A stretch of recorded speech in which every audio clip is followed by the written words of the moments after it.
Voldemort, welcome back. It is no longer your birthday week, but it is still a week in the wonderful world of sports that we have Yay. here. So sports are still going on.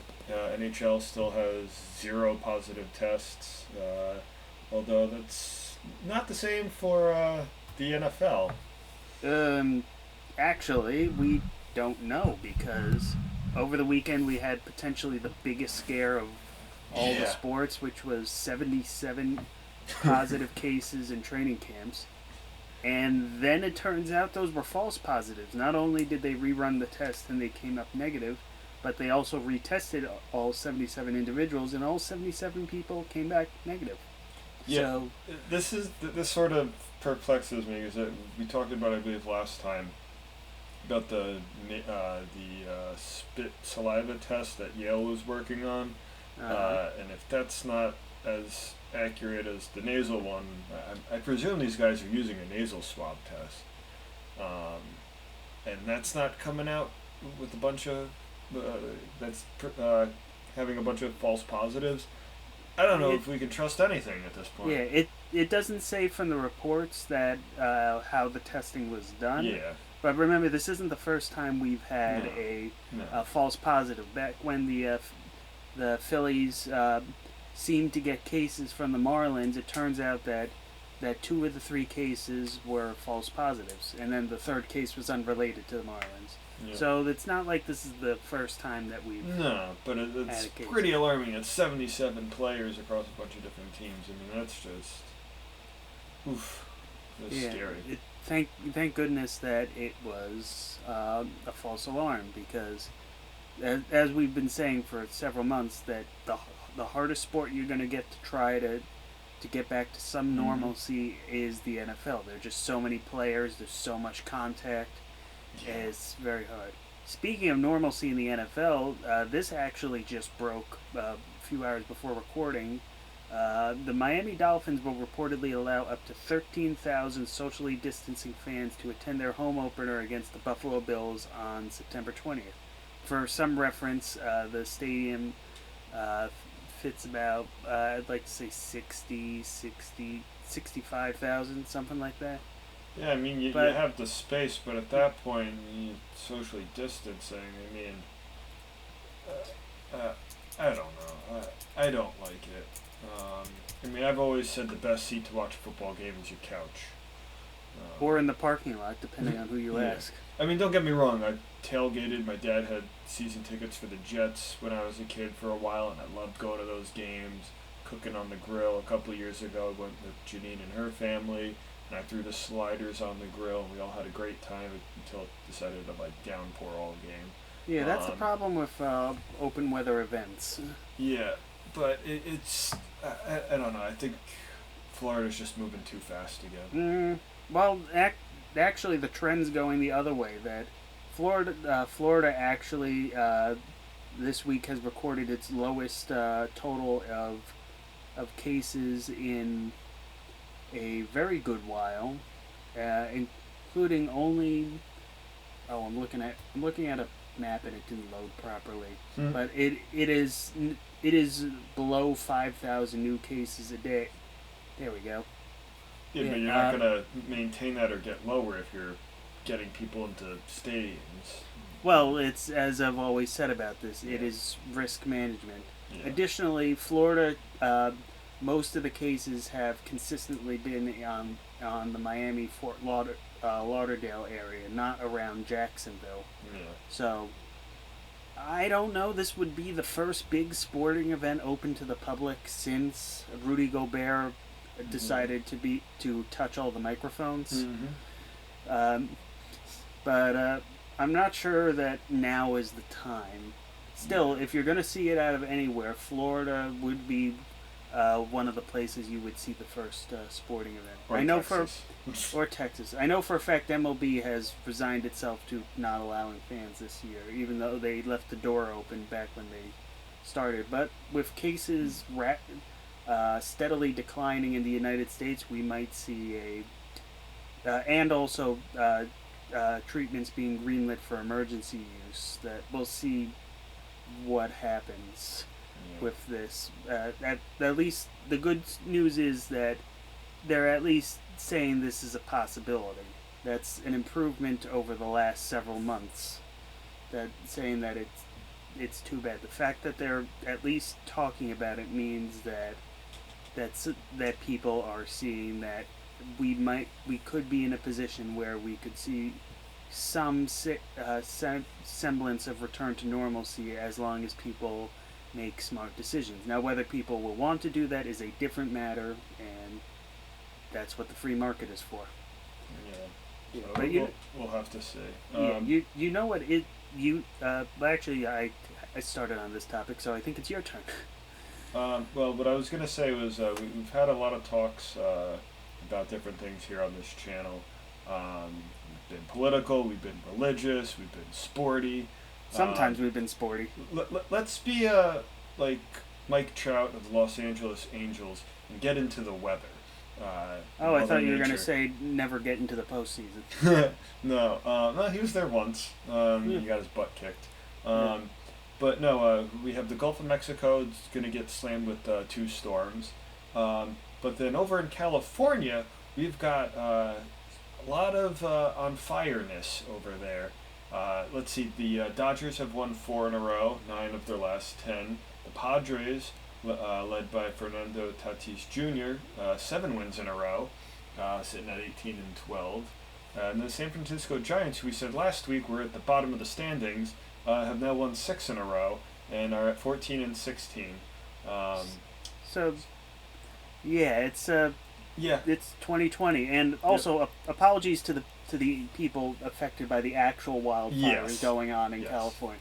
But we joke, but that's definitely a serious topic. Yeah. But then the Rockies and the Diamondbacks have now lost 7 and 5, respectively. So we said the National League was up for grabs, and this National League West is just a small glimpse of what has been going on this entire National League this season. So there's still a whole half season to go, and we couldn't tell you who's going to finish in any of the positions. No, but I can tell you who's probably going to be the MVP in the National League at this rate, because to say Fernando Tatis Jr. has taken the major leagues by storm is a complete understatement. First off, capturing everyone's minds with the infamous and now historic swinging on a 3-0 pitch in a blowout game for a grand slam, which kicked off the major league's first streak of 4 grand slams in consecutive games. And then 5 and 6 games a couple games five later. 5 and 6. But just look at Tatis himself. Last year he opened up in the season with the Padres, but was hampered by injuries, so he only played a half season. Still hit 22 home runs and 53 RBIs, and 16 stolen bases. This year, 30 games. He's leading the majors in home runs with 12, RBIs with 29, and runs with 29 coming into Monday. He has a .314 average. He's leading the almost a 400 on base percentage. Yeah, OPS of over 1, and he's only 21 years old. He is just able to drink. Yeah. And he is most likely going to be the most valuable player of the National League. Yeah. And more importantly, he is leading a San Diego team that seems to finally have its footing. Even if we were in the traditional metrics of just 5 playoff teams, the Padres would be holding a 7-game lead for the first wild card. Yeah. And as it stands, they're only 4 games back from the Dodgers. Yep. But to allude to other teams, the Giants have won 6 in a row. The Rockies have dropped 7. A good runner-up in the National League is Mike Yastrzemski, who washed up with the Orioles a few years back and has become the star player on the Giants.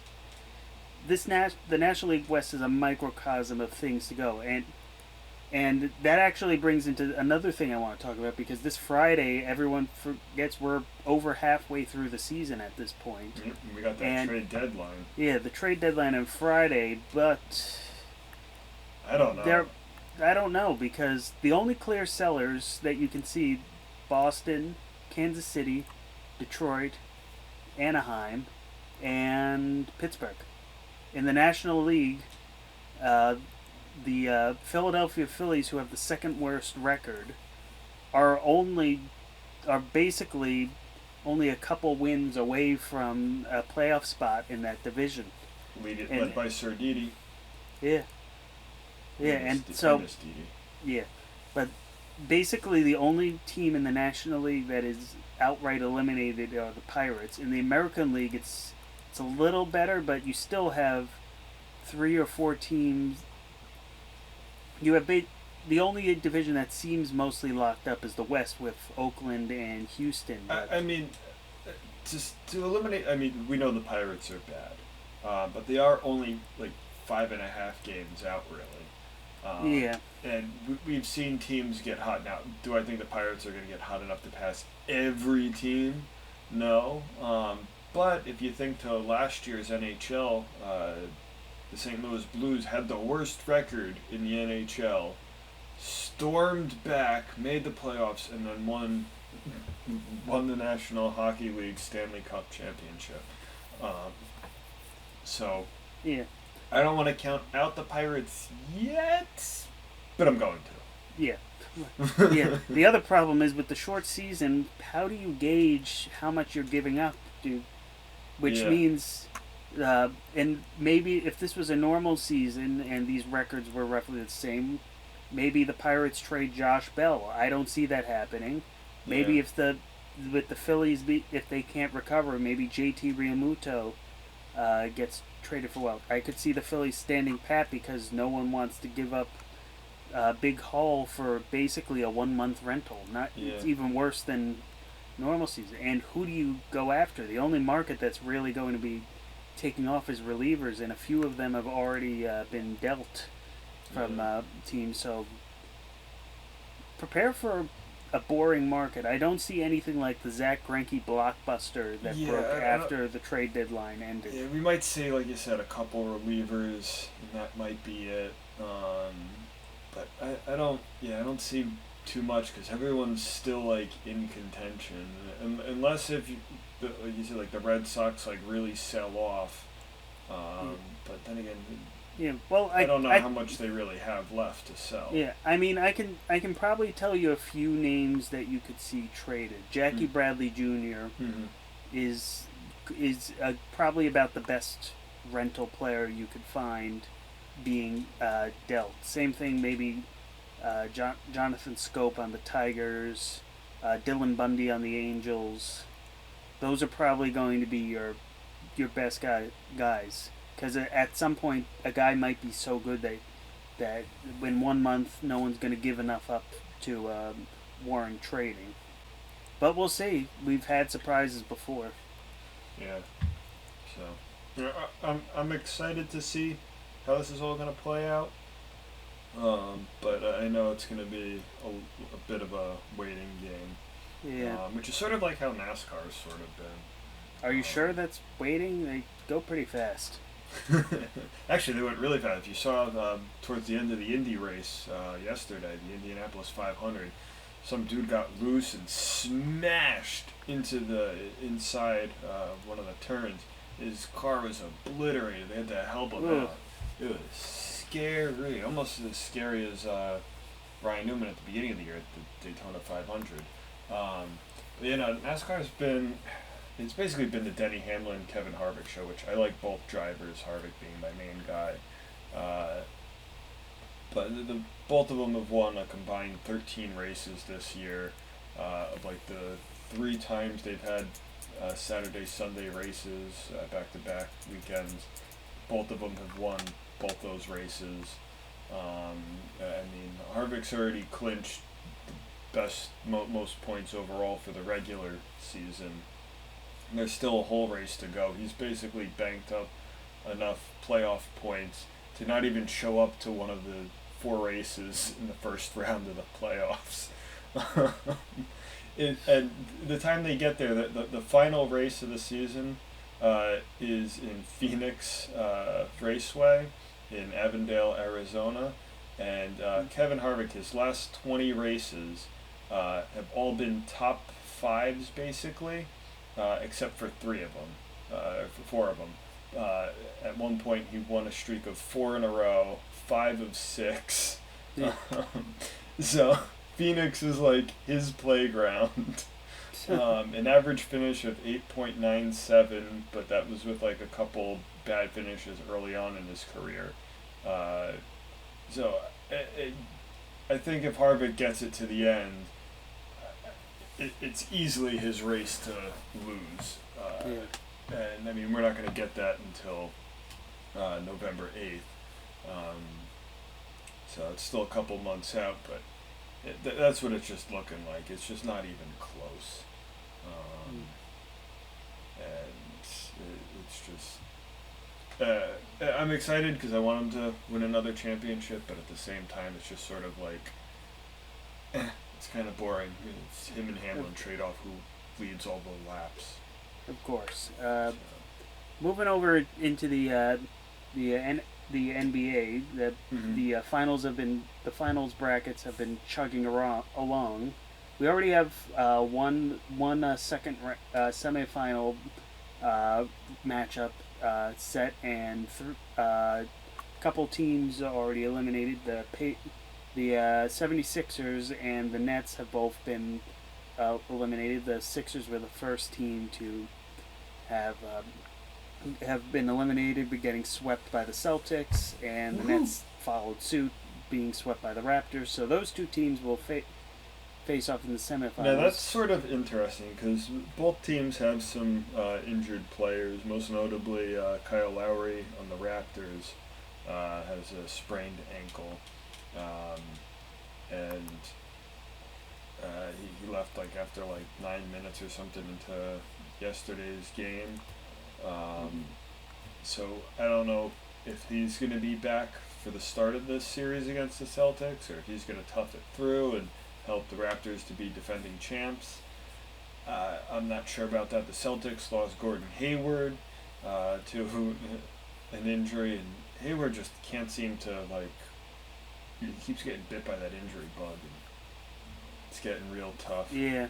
The 76ers lost Ben Simmons. I mean, the Celtics were a better team anyway than the 76ers, who they actually fired their head coach, so 76ers are looking for somebody new to coach them next year. Yep. So and the Nets were probably the hardest hit team by the coronavirus going into the bubble. So they were basically playing with 1.5 hands tied behind their back in their match. Well, actually more than that, because I mean they didn't even have their 2 best players. Yeah, and even some of the Kyrie Irving was injured, and Kevin Durant's coming back from a torn Achilles tendon, and I think it was like a torn meniscus or whatever he had, a calf strain. he wouldn't have been available. If Actually, the season had been normal. That was sort of the thing, like because the season was pushed back so late, he might have been ready, but obviously he's not going to push it because better just to take the year off. Yeah, so the Nets definitely have the chance to rebound next year. Certainly a lot better chance than the Knicks. Oof. Yeah, but we don't talk about the Knicks. No, unless it's to say that to Mets fans that it could be worse. Elsewhere in the playoffs, right now as we're recording, the Pacers are trying to stave off a sweep to themselves by the Heat. The Magic are on the verge of elimination against the Bucks. Surprisingly, the Denver Nuggets are getting threatened by an upset by the Utah Jazz, and then the other series are either tied or the Lakers and the Portland, who still haven't played Game 4 yet. Well, let's talk about the Slovenian legend in the making, Luka Doncic. Oh yeah. Oof, he is good. It looked like he wasn't even gonna play Game 4. Porzingis was out Game 4, and getting that three-pointer up as time expires to lead the Mavs to a 135-133 overtime win. He threw up, I think, 43 points in a triple-double effort.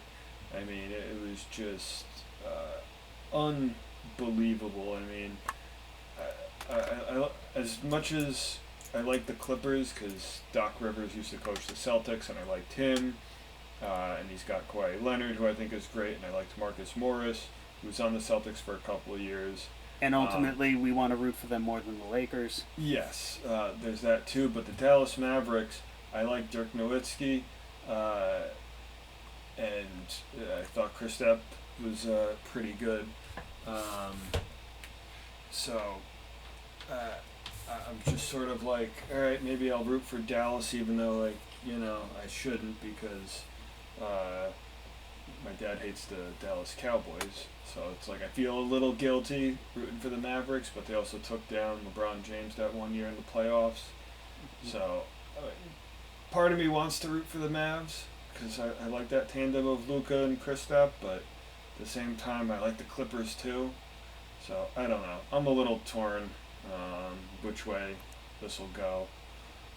I'd like to see Luka go, but I'd like to see Leonard win a third ring with 3 different teams and be Finals MVP. I think I know.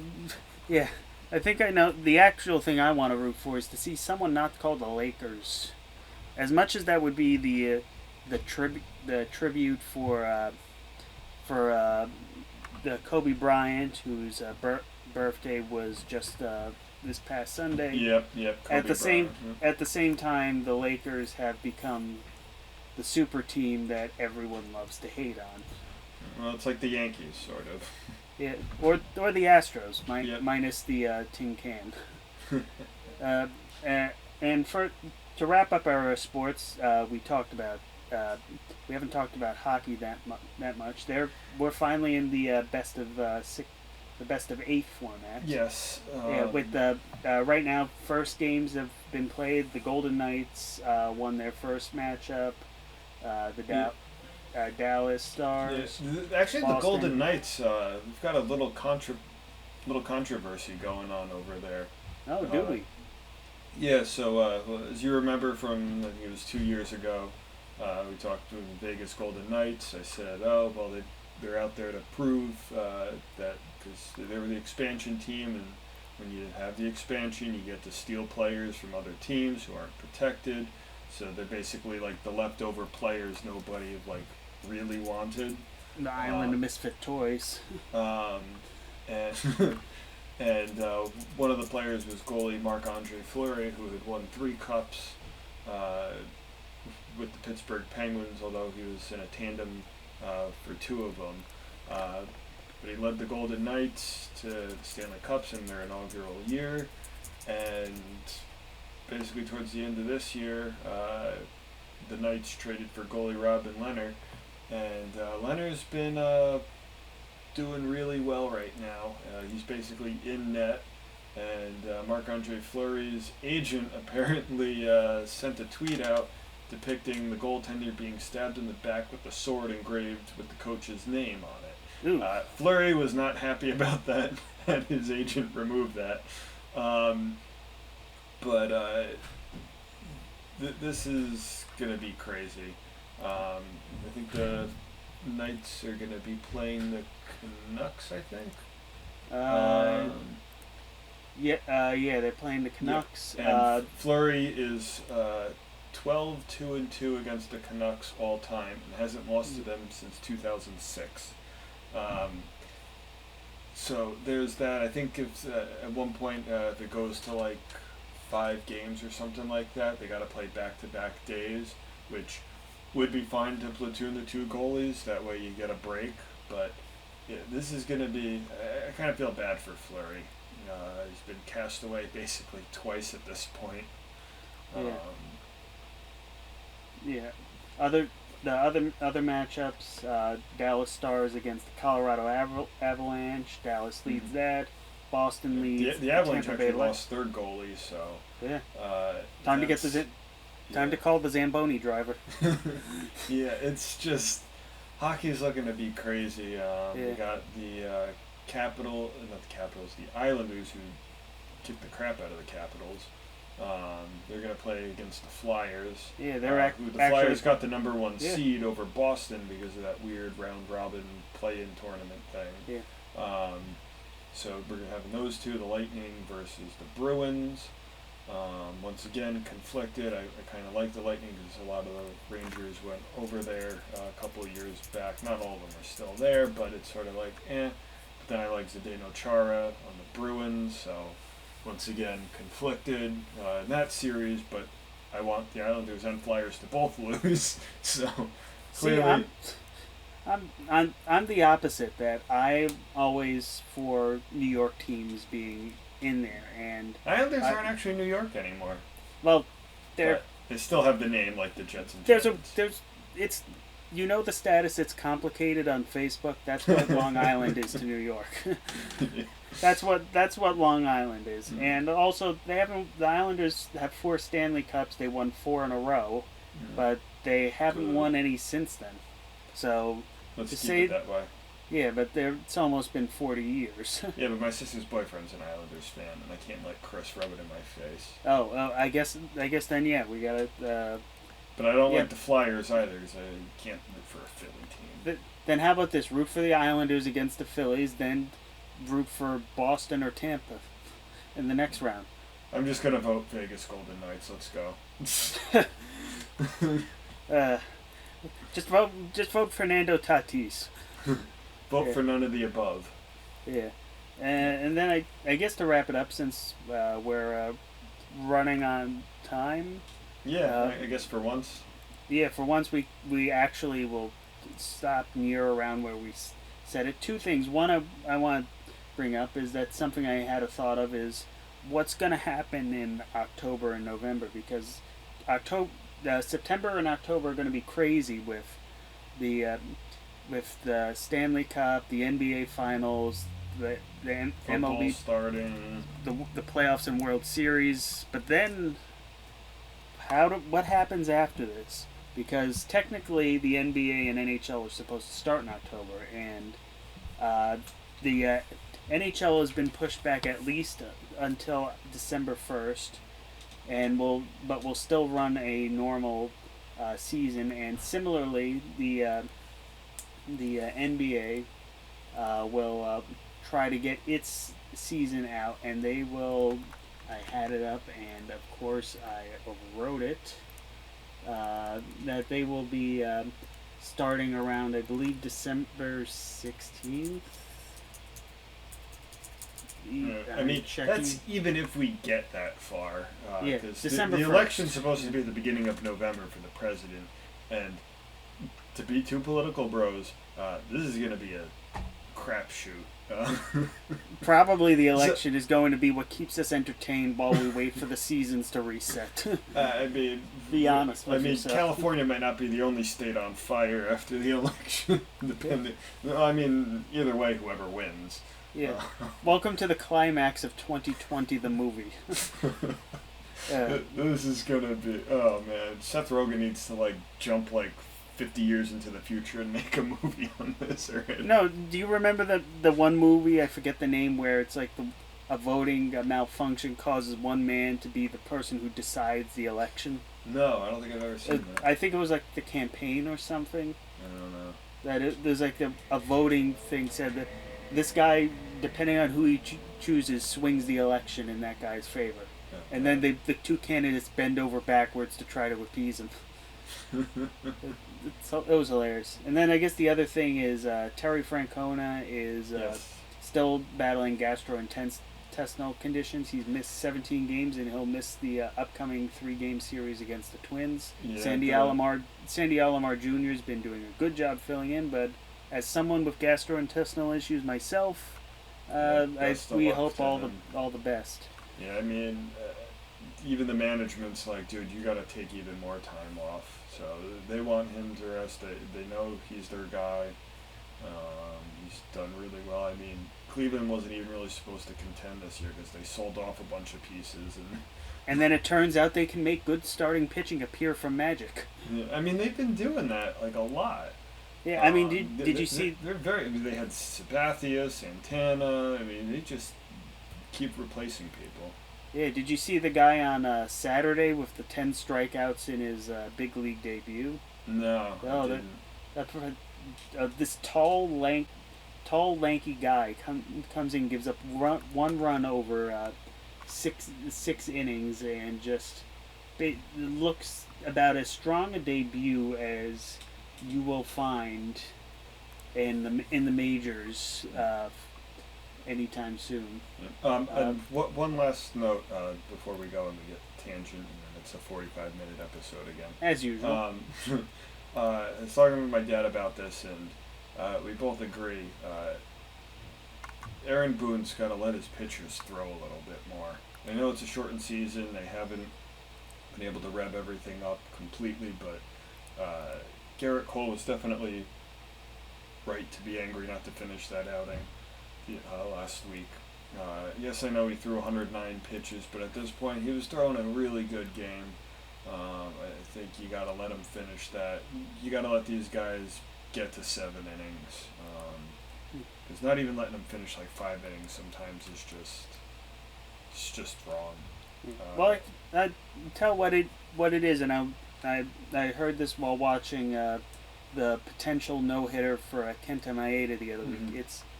It's less of how much you throw and how much stressful pitches are you throwing.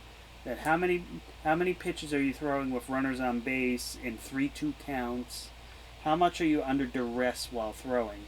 Because in the Kenta Maeda case, that he was at like 110 pitches going into the 9th inning, but they were saying that he let a walk up in the 1st inning and then had a walk in the 8th inning, and saying that aside from those, he was not under duress going into the 9th inning. Conversely, I've seen Garrett Cole that he's gotten the strikeouts, but he's also worked hard counts and long counts. So, yes, I would like to see Cole go more, but I would also like to see some pitching efficiency.